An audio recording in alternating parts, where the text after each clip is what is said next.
no matter what your gene makeup is, most people are still not going to be converting more than what I've seen is 5% of the ALA could be converted to EPA and only 1% would be converted to DHA.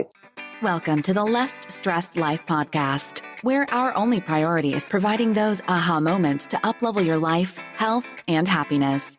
Your host, integrative dietitian nutritionist Krista Bigler, helps health-conscious women reduce the stress and confusion around food, fatigue, digestive, and skin issues at lessstressednutrition.com. Now, onto the show.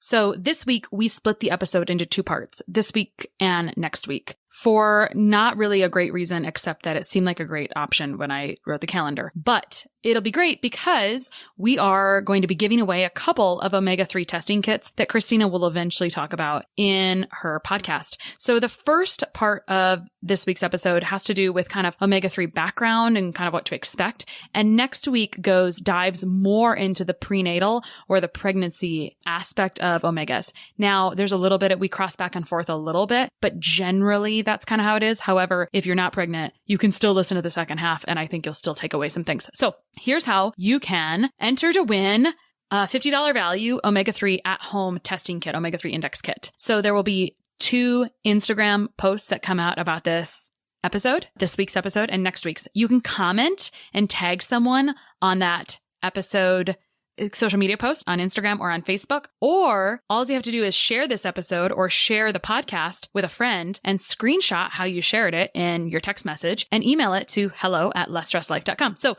you can get as many entries as you want. There's going to be 2 Instagram or Facebook posts and you can comment and tag someone on either one. The goal here is you're just sharing the podcast. And if you don't use Instagram or Facebook, no big deal. Just send someone a text with a link to the podcast. You can actually just send them to lessstressedlife.com, or there's a little share arrow in your podcast app somewhere and you can kind of hit that arrow and it'll take you into the text message usually. And then just take a screenshot of you sharing it and email it to us at hello@lessstressedlife. That will make sure we can contact you one of those 3 ways. That makes it the easiest for us to get a hold of you to let you know that you've won one of the free Omega tests. So good luck.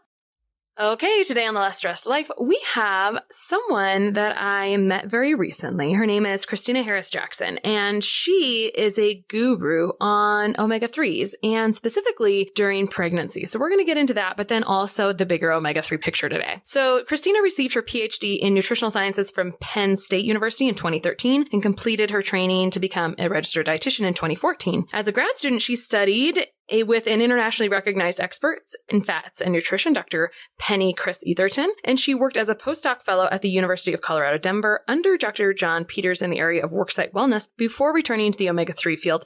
And I think we should talk about why she returned to the omega-3 field. So she joined the family business, there it is, Omega Quant Analytics in 2014, with a particular focus on omega-3s and maternal health, helping to create a prenatal DHA and mother's milk DHA test. So this is actually pretty awesome. There's nothing else quite like that on the market. And the reason I'm excited to have Kristina on is a long time ago when I was looking at all my options for omega testing, I found that this Omega company was just right down the street, not right down the street, but in the same state as me. There's not that much.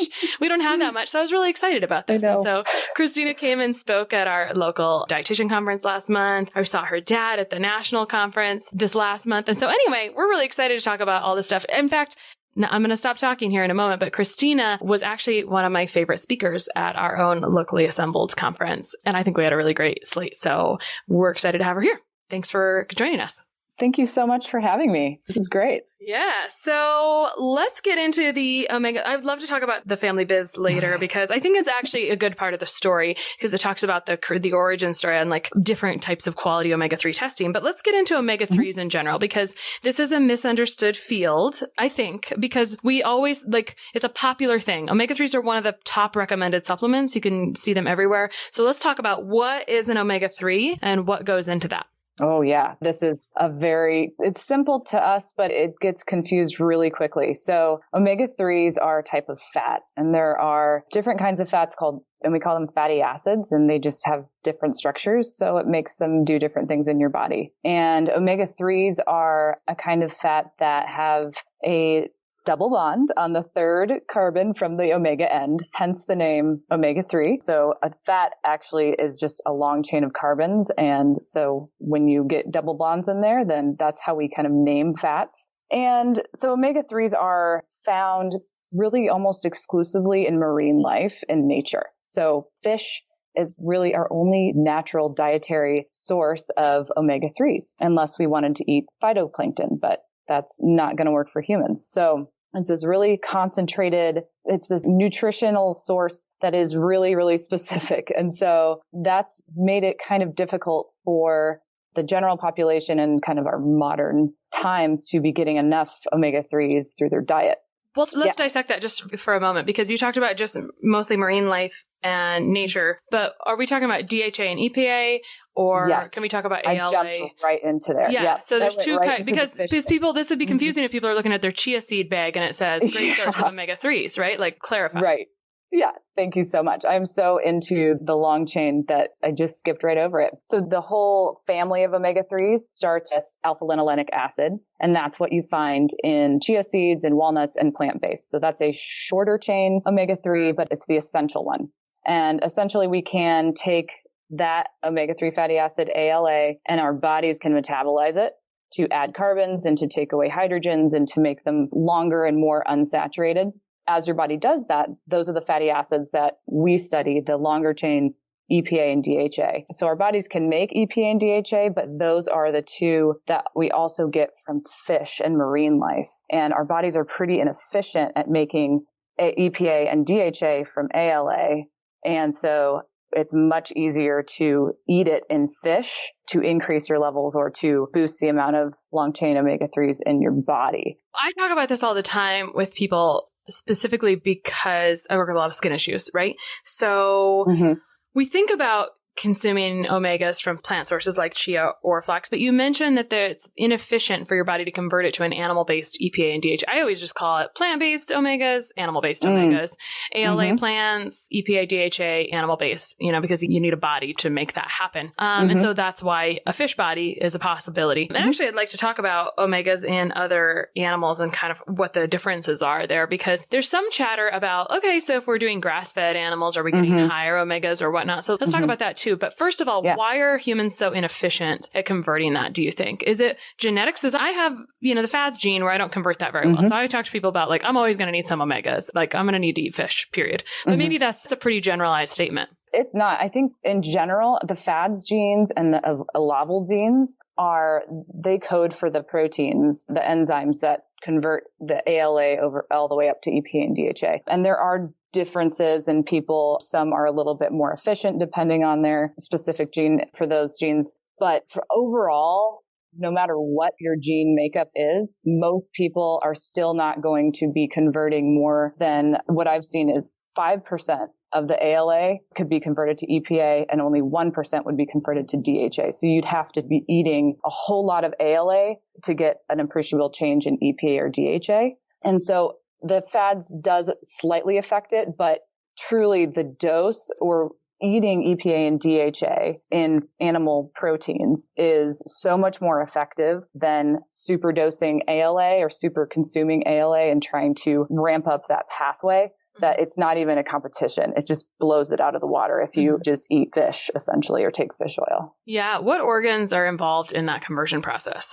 It is primarily in the liver, I believe. Okay, that's what I kind of thought it probably was too. Okay, so you mentioned basically that we're not converting, if we were relying on plants for our omega-3 EPA, DHA, it would probably not end well for us. So what does it look like in people when we don't have enough EPA, DHA? What are some symptoms that present?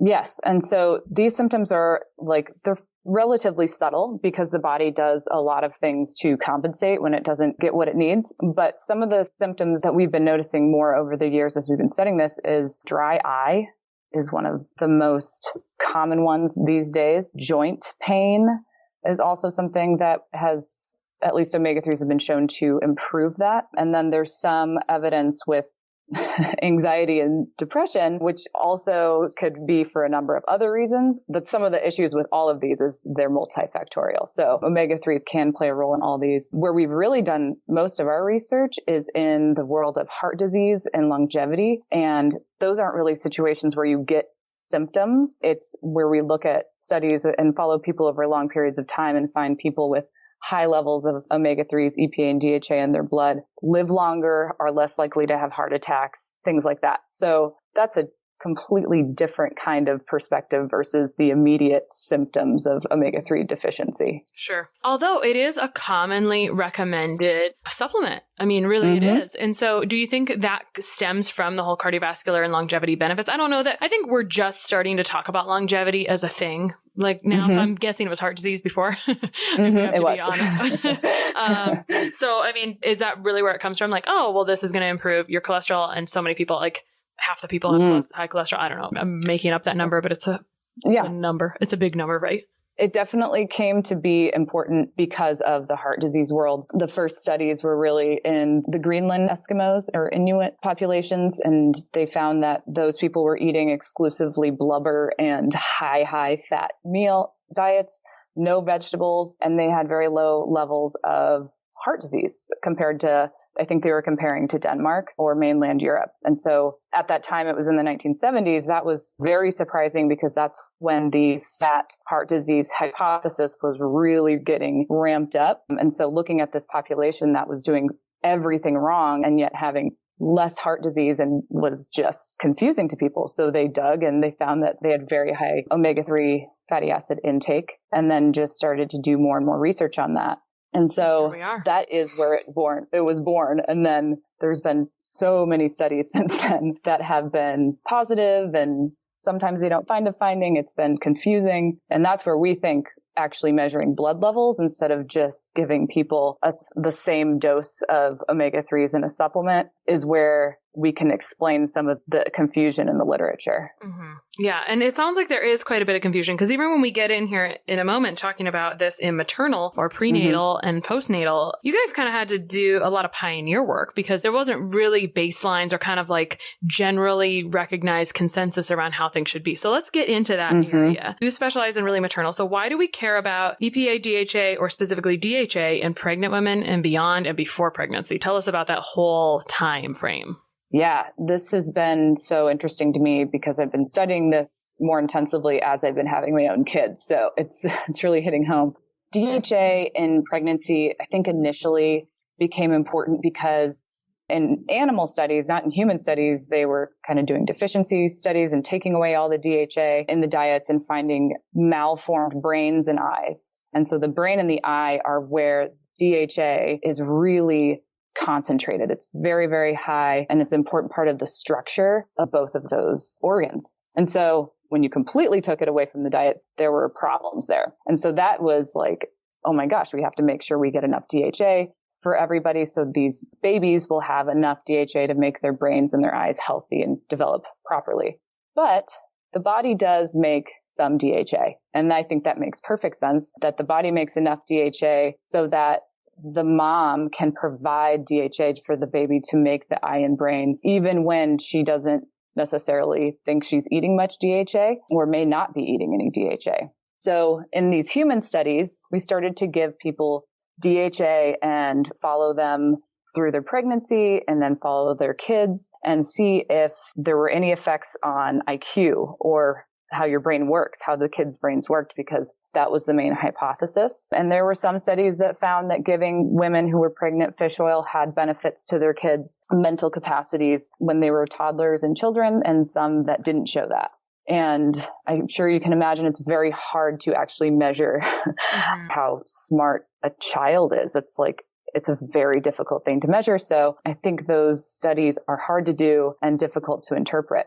However, in doing these studies where they're starting to give women fish oil or DHA during pregnancy, they started to see that the gestational period was longer in women who were having higher amounts of omega-3s during pregnancy. And this phenomenon was pretty consistent across a lot of different studies, such that just in 2018, there was a meta-analysis where they combined a bunch of different studies and looked at whether or not across a lot of studies, they see the same pattern. And so they found with a very high degree of certainty that women who had fish oil or DHA during pregnancy were at lower risk of having preterm birth and especially early preterm birth. So I'm defining preterm birth as before 37 weeks and early preterm birth as before 34 weeks gestation. And what's the problem with preterm birth?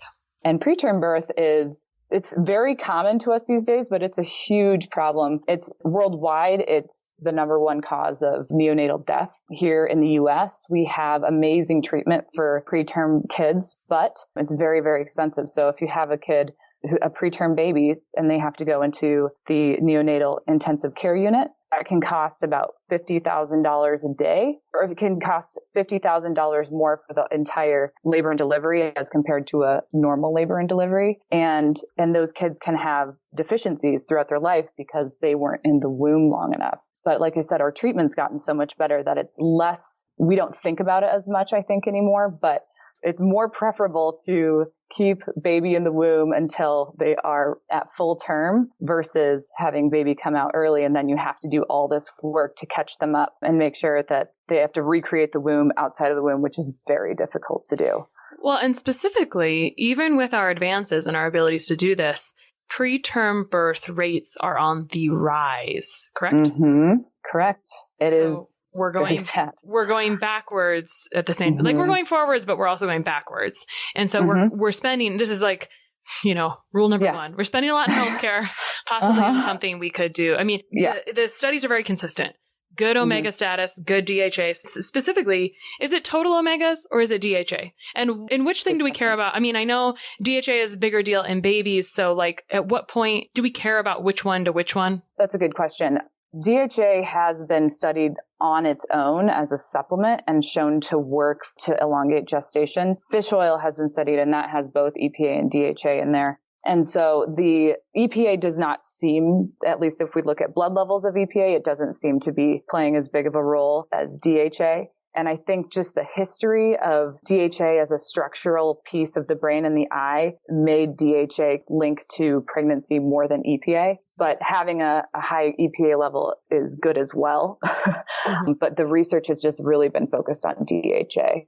Okay. So you presented some interesting research when I heard you speak, talking about, when we give this much, I don't know if this was your study or other studies, but basically when we give an X amount of DHA, this happens. And if we give X amount, so if you do you want to go through that with us, basically? Sure. Yeah. What's beautiful about omega-3s in the diet and omega-3s in the blood is that there's a pretty direct correlation, unlike other fatty acids that we make in our body and we metabolize. So it's a lot harder to see the connection between diet and blood levels. For omega-3s, because we are inefficient at making our own, the level in their diet really is pretty strongly related to the level in your blood. So there have been lots and lots of studies where they've given women different doses of DHA and found a dose response in their blood where the more DHA you take, the more is in your blood. In pregnant women also, the higher their cord blood levels are and the higher the baby's levels are when they are born. And there's also higher breast milk DHA levels, at least for the first about 6 weeks, if you have higher DHA during pregnancy. So it all works together. Okay. So specifically something that I saw, so I'm going to kind of read off some of the notes I have from your presentation. So if someone I'm hoping to get this right. Basically, if someone had adequate omega-3 status in their blood and we gave them DHA supplementation, it was fine, but there was not really a big difference. But if they were inadequate in testing and you gave them DHA, it improved. So if you're already good, it didn't really make a difference. If you were deficient, it made a big difference. Was that correct? And then, am I wrong? No, I'm trying to think about which study you're talking about. I think the study you might be referencing is a study we run the fatty acids on that was conducted in pregnant women. They were looking at choline and they did a controlled feeding study. So they provided all the food for these women. And then in that controlled feeding, they gave them 200 milligrams of DHA a day, which is kind of the standard pregnancy dose right now across the board. So this was we knew exactly how much DHA they were getting. What happened in that was, for the most part, the pregnant women that they tested, if they were on this diet, they still saw an increase in their blood DHA levels from the beginning of the study to after 10 weeks of this diet. Women who were of childbearing age but not pregnant had the same effect. If they were taking 200 milligrams of DHA a day, they had an increase in blood level. The group that didn't change was a lactating group. So they had women 5 weeks postpartum, start this diet, go on this 200 milligrams a day of DHA. And they found that women who were higher at the beginning, at baseline, they had higher DHA levels. When they went on that 200 milligrams a day, it didn't appear to be enough. So they actually had a decrease in some cases in their blood levels of DHA. Women who were very low, that 200 milligrams was enough to help raise them up. So essentially with the lactating group, I think the demands of breastfeeding were so much that 200 milligrams of DHA a day was not enough to meet the needs to maintain mom's DHA status and provide enough DHA for the breast milk, in addition to healing from pregnancy and labor, which is a huge deal. Mm-hmm. Yeah, huge deal. There's like a whole thing around postpartum that has not really been addressed fully that needs, I hope it's coming. Right. I hope we can create a movement because it's like a big deal. So essentially, mama's giving all the DHA away. And so baby needs it to grow brain and eyes and all the things, and to be super smart. So there's some really cool stuff about that where we have our fat stores. Literally our body will pull DHA out of our fat stores and put it, and the placenta will pull DHA specifically out of mom's blood. And the biology of it is that it just shows over and over again how important DHA is to baby. The other cool thing is estrogen levels also slightly improve that pathway going from ALA to EPA and DHA. It slightly increases the amount of ALA that can be converted to DHA. Not a huge amount, but enough. So there's all these little hints showing how the body's changing to be able to provide more DHA to the baby, which I think is very cool. Yeah, that's cool. The body is way smarter than we can decipher at the moment. It is. So I think we've established this importance of specifically DHA, but omegas in pregnancy. Mm-hmm. So fish oil is EPA and DHA. DHA by itself has been really studied in pregnancy, and it leads to longer gestations, which some people may not want to hear, but that's a positive thing because you need a baby in there so they're growing well. So everything is more awesome afterwards. And then there's really a big need for it in lactation or in breastfeeding. So let's talk about how do we know where we're at with this? Because when you started doing study work around this population, there wasn't a reference range really for pregnancy of what appropriate DHA or omega, however we want to call this, omega-3 index. Because if I were to go get my omega-3 index tested, which I did a week or two ago, and it's low. I mean, that reference range is different than pregnancy. Tell us about that. Correct. So the omega-3 index is the first really omega-3 blood test that came out way before our prenatal DHA test. So the omega-3 index is the EPA and DHA content of red blood cell membranes. So the blood, it has plasma and it has red blood cells and white blood cells. And red blood cells just kind of carry oxygen around, and then no one else really cares that much about it except for maybe measuring HbA1c. Everything is going on in the plasma. But we look at a red blood cell and we look at the fatty acid membrane that makes up the red blood cell. And that is really interesting because it reflects tissue levels of fatty acids in your body. Instead of just what you ate yesterday, that's going to be, or ate this morning, that's going to be in your plasma. Your red blood cells really show kind of your months long intake of fat and what your body has to make those fatty acid membranes, the type of fats that are available to them. And that's a wrap for today. Don't forget to go enter to win the omega-3 index testing kits. We have more than one to give away. Your chances are good. If you want to know how to enter, we'll give you as many entries as you comment. You can comment each week on both Facebook and Instagram on this post at Krista Bigler RD on both Instagram and Facebook. And you can send a screenshot of sharing both episodes, and we'll give you pretty much as many entries, up to 6 entries. So your odds are excellent. Go ahead and go get entered now because it's such a great, easy to do test at home, and there's zero cost to you because you'll get the results and they're really easy to interpret on your own, and it tells you what you need to do. Good luck. One of the best gifts you could give us at the Less Stressed Life is your feedback. We are paid in podcast reviews. If you enjoyed this or any other episode, please leave us a review. In the iTunes store or from your podcast app, just search for Less Stressed Life as if you're not already subscribed. Click on the banana face image, scroll to the bottom where it shows the text of other reviews, and write a review. While you're there, hey, make sure you hit subscribe. For Android or Stitcher users, you gotta go to the desktop site and search for Less Stress Life, and then scroll down to leave a review. Stitcher doesn't load Apple reviews on their site, so if you want, you can leave a review in both places. Your feedback means a lot to the success of the show. Thanks so much for taking the time to do that. You rock.